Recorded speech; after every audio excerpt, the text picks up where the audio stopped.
খিচুড়ি। এই যে পুরো একটা শীতকাল চলে গেল, কিন্তু এখনও আমাদের সবজি খিচুড়ি খাওয়া হয়নি। শীতকালে মিক্স ভেজিটেবল দিয়ে যে একটা পাতলা খিচুড়ি রান্না করা হয়, এটাই আম্মু সেদিন রান্না করলো। খিচুড়িটা এত মজা হয়েছিল যে আমরা সবাই এত বেশি পছন্দ করে খেয়েছি। আর সাথে ছিল বেগুন ভাজা। তো এখানে আম্মু কিছু সবজি নিয়ে নিল।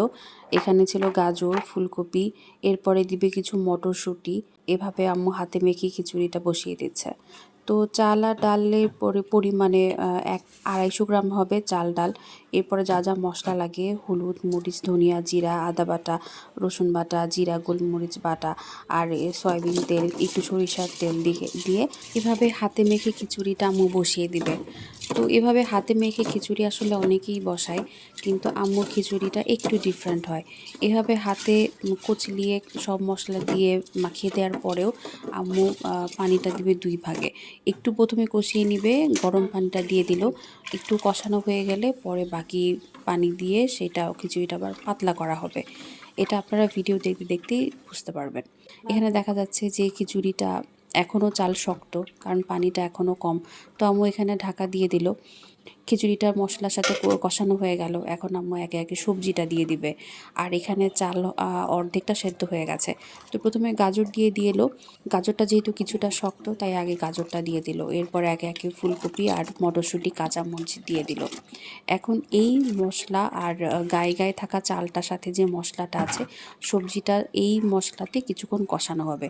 আর এতে সবজিটা অর্ধেক পরিমাণে সেদ্ধ হয়ে যাবে। তো অনেকে একেবারেই সব মশলা মাখিয়ে সবজি দিয়ে খিচুড়িটা বসিয়ে দেয়।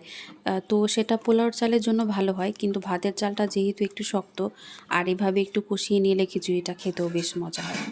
আর খিচুড়ির সাথে তো বেগুন ভাজা অবশ্যই। তো এখানে আমি কয়েক পিস বেগুন ভাজি করব।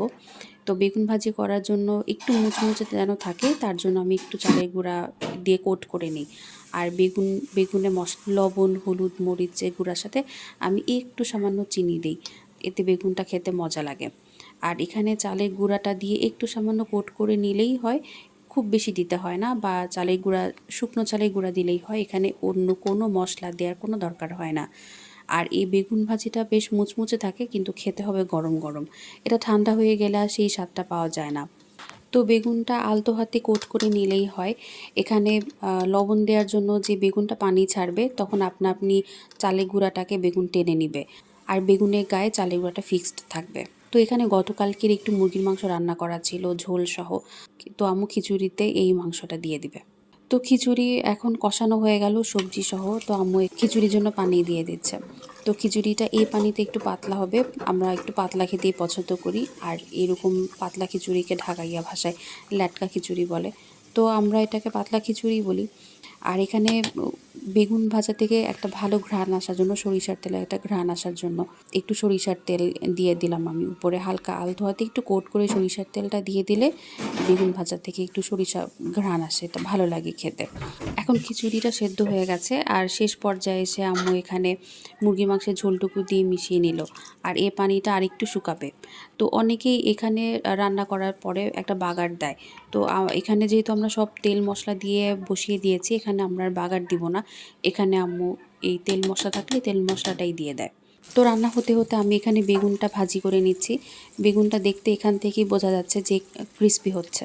আর ওই চুলায় আম্মু একটু আমাদের জন্য চিংড়ি মাছ ভুনা করে দিচ্ছে। খিচুড়ির সাথে চিংড়ি মাছ ভুনা খেতেও আমাদের কাছে খুব ভাল লাগে। আর এটা হচ্ছে খিচুড়িটা ফাইনাল লুক। এখন এটা এখনও গরম আছে, কিন্তু ঠান্ডা হলে এটা আরেকটু ঘন হবে। আর এই ঘনত্বটাই আমরা পছন্দ করি, এরকম পাতলা পাতলা খিচুড়িটা আমরা পছন্দ করি। তো এরকম ধোয়া ওঠা গরম পাতিল থেকে নেওয়া খিচুড়ি, এর সাথে একটু ভর্তা না হলে হয় না। তো এখানে পেঁয়াজ মরিচের ভর্তা করে এর সাথে আমি একটু বালা চাও মিশিয়ে দেব। তো এই বালা চাউটা আমি কিনেছি স্বপ্ন থেকে।